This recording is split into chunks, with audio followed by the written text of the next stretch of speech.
नाथ जी, पूज्य माता अमृतानंदमयी जी, श्री सुरेश भैया जी जोशी, राष्ट्रीय स्वयंसेवक संघ, स्वामी गोविंद देव गिरी जी महाराज, कोषाध्यक्ष श्री राम जन्मभूमि तीर्थ क्षेत्र ट्रस्ट, गणमान्य अतिथियों, देवी और स्वजनों, यहाँ उपस्थित सभी संत समाज, जय श्री राम। प्रभु श्री राम ने जिस अयोध्या नगरी में जन्म लिया, उसकी पवित्र धूलि का स्पर्श प्राप्त करना मेरे लिए अत्यंत सौभाग्य की विषय है। स्वयं प्रभु श्री राम ने अपनी इस जन्मभूमि को स्वर्ग से भी श्रेष्ठ बताया था। जननी जन्मभूमिश्च स्वर्गादपि गरीयसी।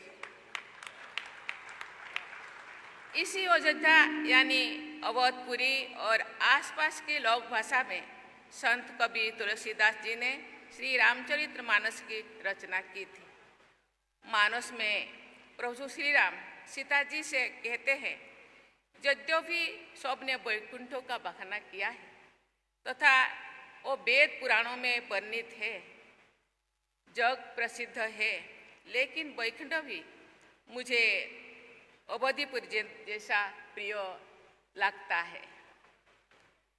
यद्यपि सब वैकुंठ बखाना, वेद पुराण विदित योगु जाना, अवधिपुर सम प्रिय नहीं जाओ सो, ये प्रसंग जानो कौ कौ।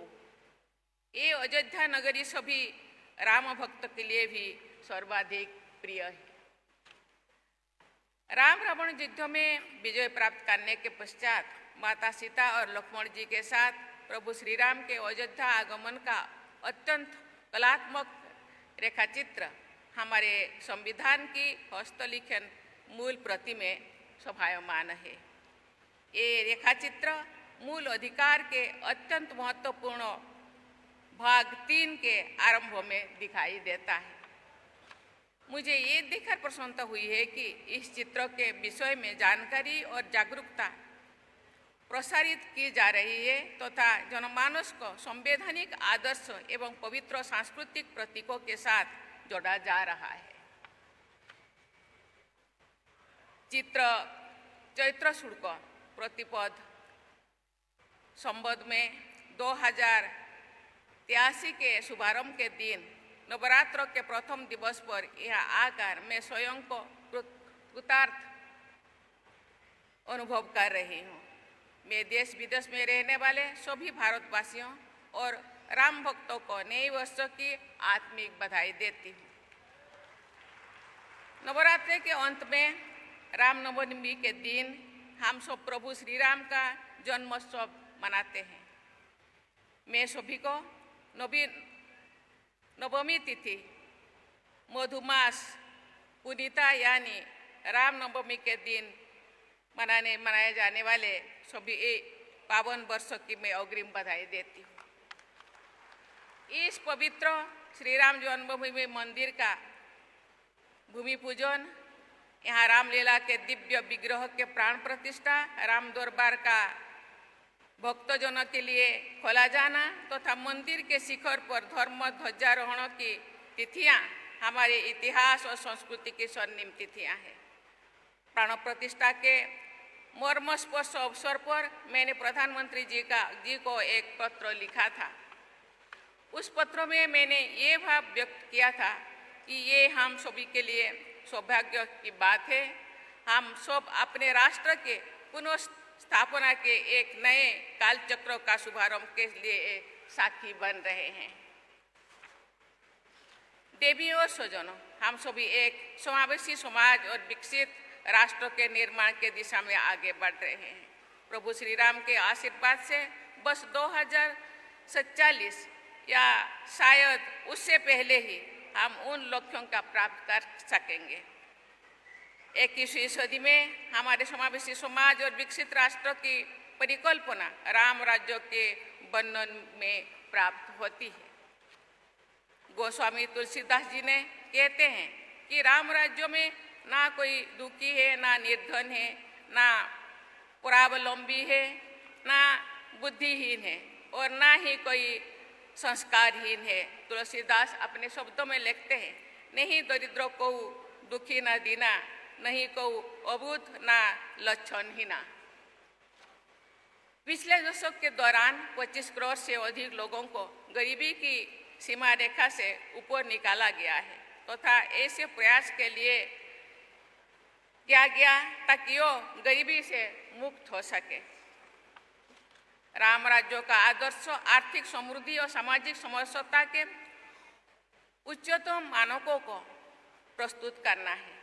माता सबरी से प्रभु श्री राम का भावपूर्ण मिलन, निषाद राज से उनका स्नेह संबंध, युद्ध में काल भी बानर आदि का सहयोग लेना, जटायु, जाम्बवान और गिलहरी सभी को सम्मान तथा स्नेह और प्रेरणा प्रदान करना, ऐसे अनेक प्रसंग एक सर्वस्पर्शी तथा सर्वसमावेशी जीवन दर्शन को अपनाने का आदर्श प्रस्तुत करते हैं। आज के संदर्भ में मुझे ये देखकर खुशी होती है कि सामाजिक समावेश तथा आर्थिक न्याय के साथ साथ पर्यावरण संरक्षण और जीव जंतुओं के सुरक्षा हेतु भी बड़े पैमाने पर राष्ट्रीय लक्ष्य तय किए गए हैं और उन्हें कार्य रूप दिया जा रहा है। राम राज्य के आदर्शों पर चलते हुए हम सब नैतिकता और धर्माचरण पर आधारित राष्ट्र का निर्माण कर सकेंगे। श्री राम जन्मभूमि तीर्थ क्षेत्र का आदर्श वाक्य है, रामो विग्रहवान धर्म, अर्थात प्रभु श्री राम धर्म के प्रतिमान स्वरूप है।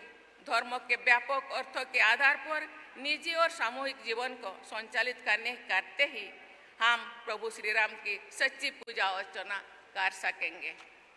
प्रभु श्री राम के आशीर्वाद से इस मंदिर तथा परिसर की भव्यता बढ़ती ही जा रही है।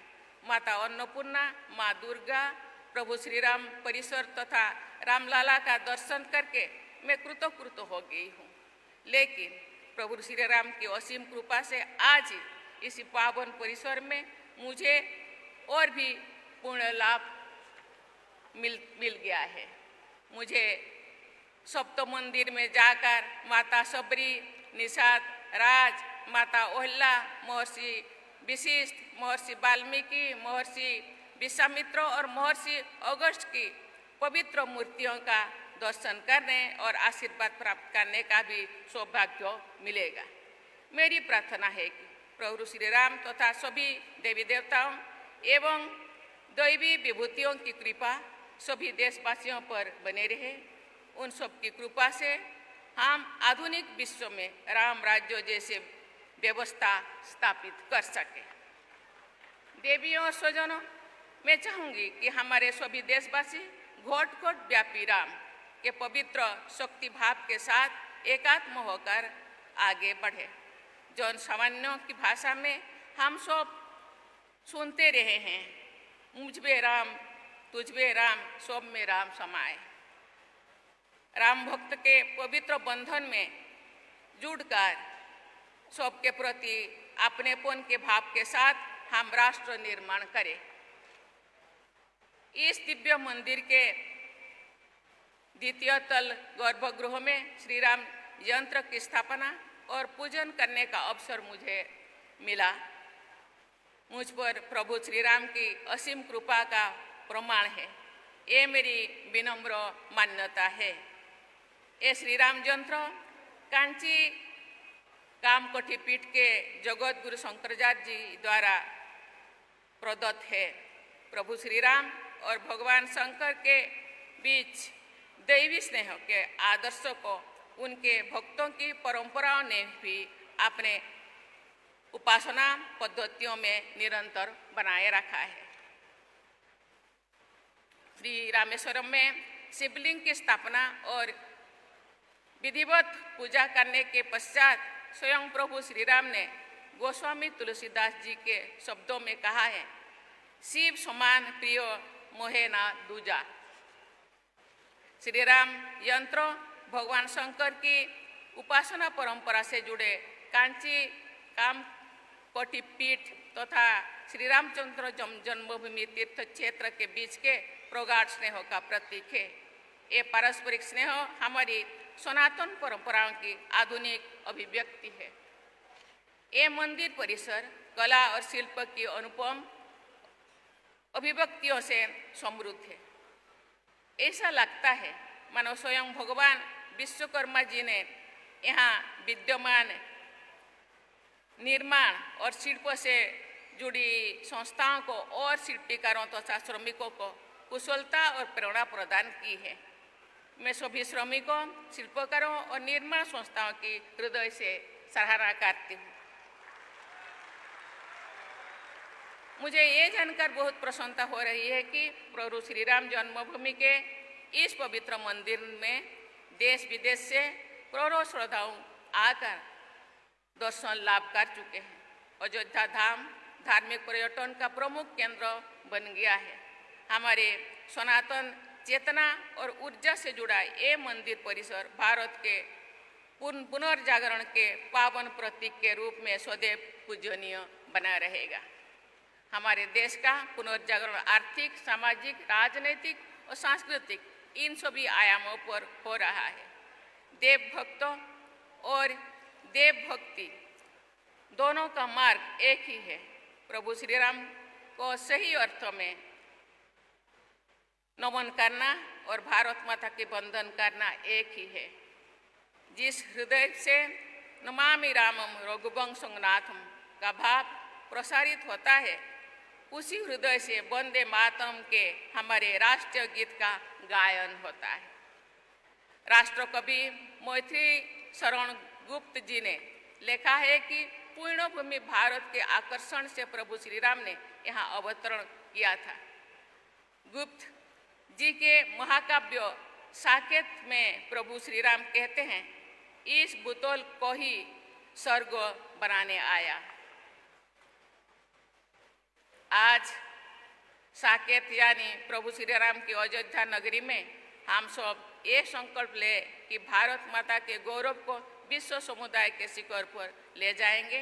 प्रभु श्री राम की कृपा से हमारा ये संकल्प सिद्ध हो।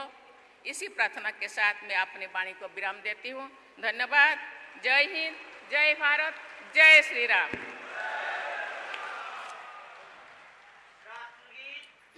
राष्ट्रगान के लिए सम्मान में खड़े होने की कृपा करें।